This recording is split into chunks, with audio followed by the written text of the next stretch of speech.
Alrighty, well, my next guest is not happy about the fee increases and says it's small businesses that are getting hurt the most. Lloyd Chapman is president of the American Small Business League. Well, Lloyd, I'm sure you just heard that interview. Well, what are your thoughts? I think you hit the nail on the head. We're in the middle of a recession. The banks got, was it $2.5 trillion of our tax dollars to increase access to capital for small businesses. They're making billions, unemployment's going up, and access to capital to small businesses have been reduced. So the complete opposite of what we were told was going to happen is happening. And all the politicians went on television and said, we need to pass this legislation to increase access to capital for small businesses, and it's not happening. Lloyd, why are small businesses so voiceless? Almost all jobs that are being created by small businesses, and yet the only thing I've heard so far this year is $15 billion, toward the SBA, and that's it. Well, that's a good question. That's one of my favorite questions. Why are small businesses so voiceless? Let's look at the groups that say they represent small businesses. The U.S. Chamber of Commerce says they have 3 million members and 96% have less than 100 employees. What are they saying about this? The NFIB, I believe their websites, they claim to be the voice of small business. Where are they? So, yeah, small businesses don't have a voice because all the groups that supposedly represent small businesses, in my opinion, are actually funded by Fortune 500 corporations and lobby for Fortune 500 corporations.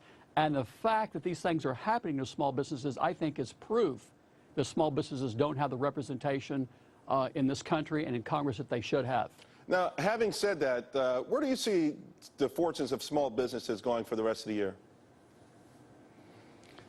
Well, not good. Unemployment's going up. Your previous guest just talked about the fact that interest rates are going up.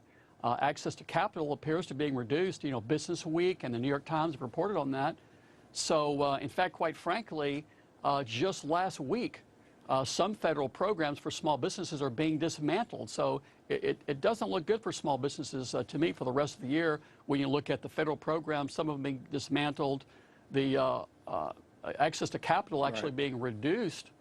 So it doesn't look good. Lloyd, on this thing, for instance, access to capital, what are your members telling you? What are some of the stories, some of these gut-wrenching stories that you hear that the American public should be hearing?